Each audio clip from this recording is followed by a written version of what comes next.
El projecte Aprenem Suant consisteix en una hora d'activitat física extraescolar dins del mateix centre. Es busquen activitats que siguin motivadores, variades, s'intenta fer un feedback amb les famílies perquè també entrin a l'escola. La idea del projecte va sorgir veient una necessitat de l'alumnat de l'escola en què hi havia moltes famílies que després de l'escola es quedaven al carrer, a les places, i no aprofitaven aquell temps per fer-ne un bon ús a nivell físic, diguéssim. Llavors vam pensar que podíem obrir un espai perquè poguessin quedar-se aquí a l'escola fent activitat física i d'alguna manera relacionar-se amb altres nens i nenes. A més, amb l'ajuda de l'AFA podem obtenir un preu bastant reduït en el qual podem abarcar totes les famílies de l'escola. Així fem que les famílies també s'impliquin i així fomentant la convivència escolar dels seus fills i filles.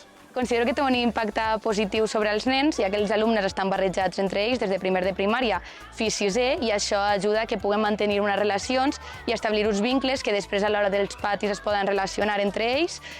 Després també, com que fem uns berenars saludables, també els ajuda a saber que han de menjar sa. Treballem al desenvolupament emocional, perquè a través dels esports els alumnes també es troben en situacions on poden ser complexes per a ells i a l'hora de resoldre un enfrontament amb algun, també estan els grans que els poden ajudar a regular-se i al final entre tots els nens s'ajuden. Les dificultats que hem trobat, sobretot l'abandonament esportiu per part dels alumnes i dels pares, perquè els pares no s'impliquen en les activitats extraescolars dels nens i els nens troben la diversió en uns altres espais. Fa 3 anys que estic al projecte.